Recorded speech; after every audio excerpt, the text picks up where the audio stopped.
Hello guys, welcome to PM की YouTube channel. आज हम एक्सप्लेन करेंगे फायर फोर्स के चैप्टर नंबर 218 के बारे में। इसके प्रीवियस के एपिसोड में देखा होगा कि शिनरा और आर्थर के बीच में बात होती है और शिनरा पिछले 3 महीनों से क्या क्या हुआ वो सब पता चलने लगता है। तभी वहाँ पर सिस्टर आयरिस आ जाती है। अब इस चैप्टर की शुरुआत होती है जहाँ शिनरा बोलता है, आप सिस्टर आयरिस बोलते हैं, तुम वाकई फिर से वाले जैसे लग रहे हो। सिस्टर आयरिस मुस्कुराते हुए बोलती है, ये सुनकर मुझे बहुत खुशी हुई। शिनरा बोलता है, माफ़ करना, मैंने कुछ बहुत बुरा किया था।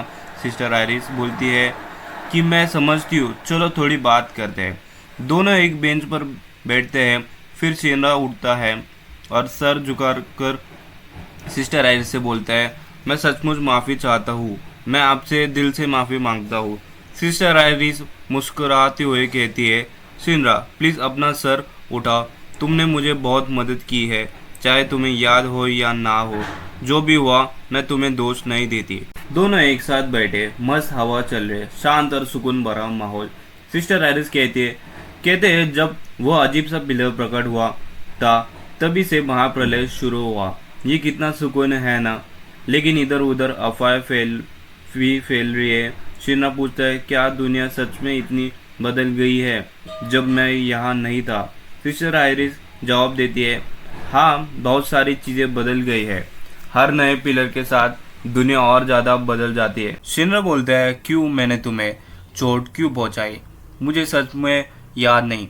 सिस्टर आयरिस मुस्कुराती हुई कहती है, मैं तो कहूँगी कि इसकी चिंता मत करो, लेकिन मैं जानती हूँ कि ये तुम्हें परेशान करता है क्योंकि तुम बहुत दयालु हो। शिनसन सिस्टर आयरिस कहती है, बैप्टिज्मल चर्च क्या तुम्हें याद है जिस दिन हम वहाँ साथ गए थे? शिनरा जवाब देता है, हाँ बिल्कुल याद है। आयरिस कहती है, मैंने तुमसे वादा किया था कि अगर मुझे कभी फिर कहीं परेशान हुई तो सबसे पहले तुमसे बात करूंगी। शिनरा हैरान होकर पूछा, क्या तुम्हारे साथ कुछ हुआ है? आयरिस कहती है, शायद मुझे पहले तुम्हें ये बताना है चाहिए कि दुनिया में अब तक क्या क्या हो रहा है। शिनरा कहते हैं, उस अजीब पिलर के आने के बाद से साम्राज्य में अचानक मानव दहन और भी ज़्यादा होने लगा है। ये बहुत दुख की बात है। आयरिस कहती है, लेकिन बस इतना ही नहीं।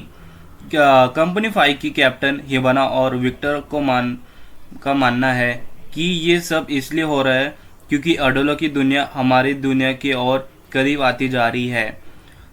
सेकेंड और थर्ड जनरेशन अभी भी ज़्यादा शक्तिशाली होती जा रही है और कल मेरे अंदर भी कुछ बदल आया है, इसलिए मैंने इसे राज रखा और सबसे पहले तुम्हें बताने आई हूँ। खैर, आज तक मैं वही थी जैसे तुम जानते थे। आयरिस कहती है, बस ध्यान से देखो। शिनरा पूछता, तुम ये क्या कर रही हो? आयरिस अपनी उंगली से आग निकालती है। ये देखकर शिनरा हैरान से कहते हैं, क्या तुम थर्ड जनरेशन से हो क्या? ये तो कमाल है। आयरिस कहती है, मैं बस इतना ही कर सकती हूँ, मैं अभी भी काफ़ी कमज़ोर हूँ। जब कॉन्वेंट में आग लगी थी तो वहाँ सिर्फ मैं और हिमानी ही थे।